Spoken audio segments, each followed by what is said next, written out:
शिक्षक वे दीप होते हैं, खुद जलते हैं और सबको रोशनी प्रदान करते हैं।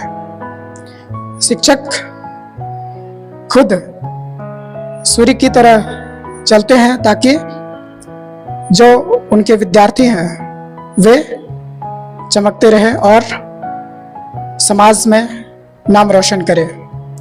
आज बिहार के शिक्षा व्यवस्था पे वर्तमान स्थिति में शिक्षा व्यवस्था कितनी सफल कितनी असफल है, इस विषय पर विशेष बात करने के लिए आज मेरे साथ पटना ट्रेनिंग कॉलेज कहते हैं शिक्षक भविष्य निर्माण करते हैं, परंतु आज मेरे साथ ऐसे व्यक्तित्व हैं जो शिक्षक को प्रशिक्षण देते हैं।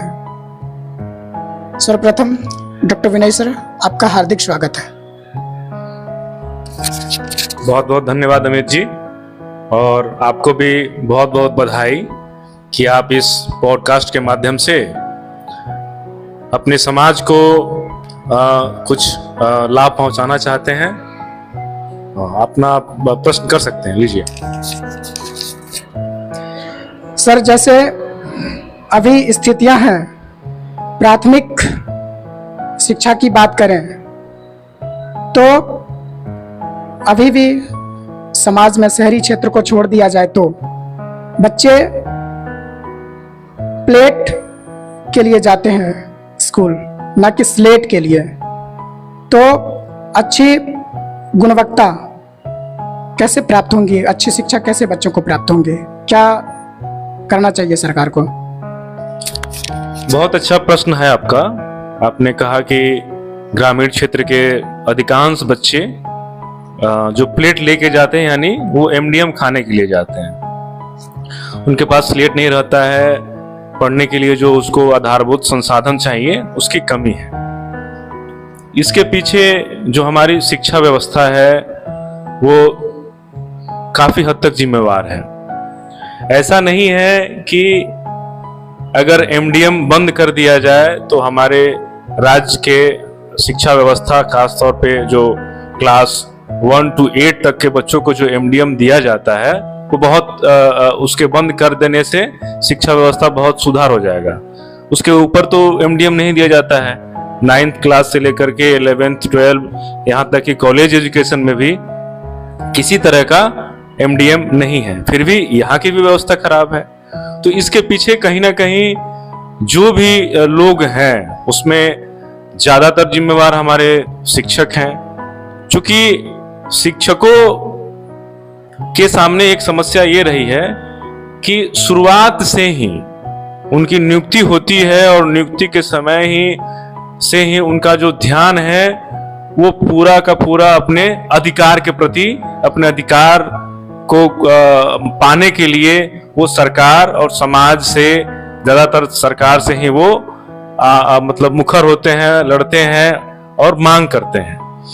वो इस दरमियान वो ये चीज भूल जाते हैं कि उनके अधिकार के चक्कर में उन बच्चों का अधिकार खत्म हो जा रहा है। हम उन बच्चों का अधिकार नहीं दिला पा रहे हैं जिसमें उनका कहीं कोई रोल नहीं है। जैसे कि अगर किसी बच्चे को अच्छी शिक्षा नहीं मिल रही है, कोई टीचर अच्छे से नहीं पढ़ा रहा है, उसके कुछ नियुक्ति प्रक्रिया में या सर्विस कंडीशन में कुछ समस्याएं हैं, तो क्या उस समस्या के लिए वो बच्चा जिम्मेवार है? वो बच्चा बिल्कुल जिम्मेवार नहीं है उस समस्या के लिए। जो भी नियोक्ता है, जो भी गवर्नमेंट है, वो जिम्मेवार है, लेकिन उसका खामियाजा उस बच्चे को भुगतना पड़ रहा है। तो ये सबसे बड़ा समस्या है हमारे एजुकेशन सिस्टम का।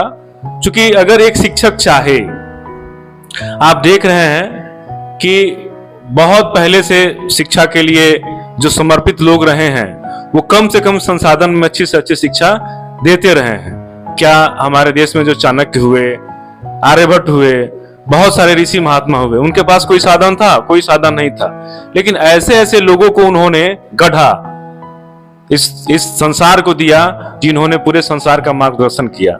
तो अगर एक शिक्षक चाहे कम से कम संसाधन में अच्छी से अच्छी शिक्षा वो दे सकता है।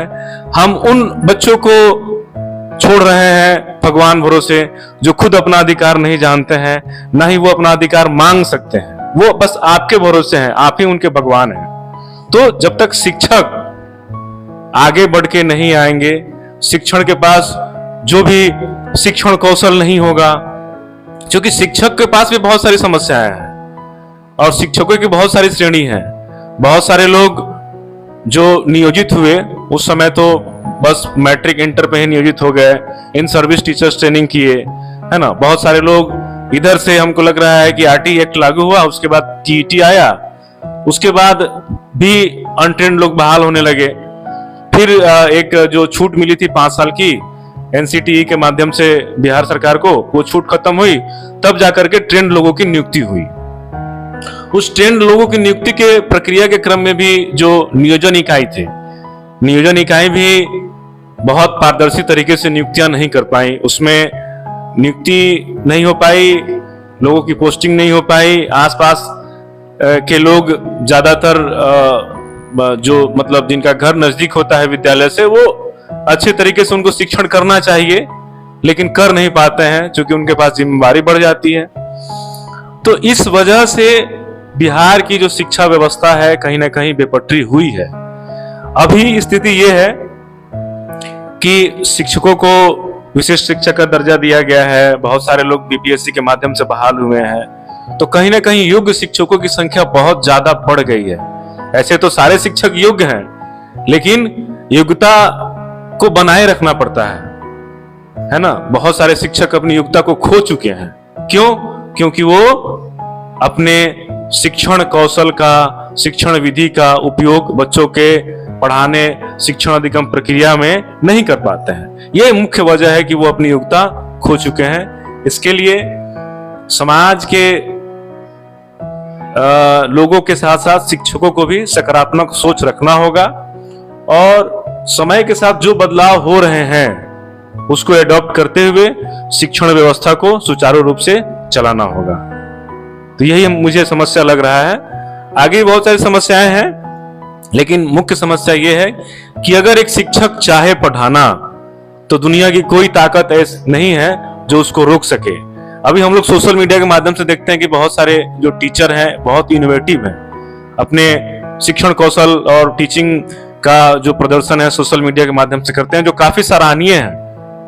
जबकि बहुत सारे शिक्षक वही पुराने डर्रे पे चल रहे हैं, जाएंगे स्कूल आएंगे स्कूल। अभी सरकार का सारा जो मैनेजमेंट सिस्टम है वो इस बात के लिए ही लगा है कि शिक्षक समय से पहुंचे और समय से स्कूल छोड़े। सारा शक्ति सरकार की इसी में जा रही है, क्वालिटी पे तो कोई बात ही नहीं हो रहा है। तो एमडीएम कोई इशू नहीं है, एमडीएम बहुत जरूरी है। वो उन बच्चों के लिए जरूरी है जिनके घर में कुछ समस्याएं हैं, खाने पीने के लिए समय से खाना नहीं मिल पाता है, माँ बाप मजदूर हैं, तो वो उनके लिए बहुत वरदान है। तो एमडीएम समस्या नहीं है। हाँ, अभी चूंकि सरकार जो 5 किलो अनाज फ्री करके दे रहा है हर परिवार को, हर व्यक्ति पे, तो उस लिहाज से अब एमडीएम को किसी दूसरे मोड में भी संचालित किया जा सकता है। बहुत सारे जगह पे जीविका के माध्यम से विद्यालय में एमडीएम का सप्लाई किया जा रहा है। उसके अलावा बहुत सारे मतलब ट्रस्ट हैं, अक्षय पात्रा फाउंडेशन है, ये सभी एमडीएम को प्रोवाइड करते हैं, जिसमें शिक्षकों की भूमिका बहुत कम हो जाती है।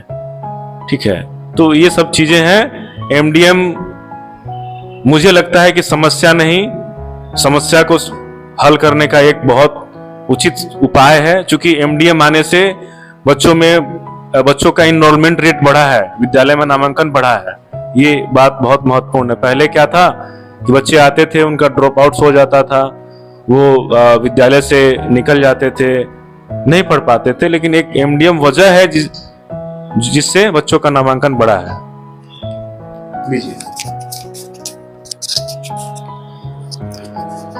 सर, जैसे बात करें तो आप बिल्कुल 100% सही कह रहे हैं, और हमें लगता है जो भी अभी बिहार में भी काफी ऐसे शिक्षक हैं जो अपने कर्तव्य के प्रति निष्ठावान होते हैं, परंतु यदि वो वतन को ध्यान में रखें, वेतन अच्छी बात है, परंतु वतन को ध्यान में रखें तो और सकारात्मक कार्य किया जा सकता है।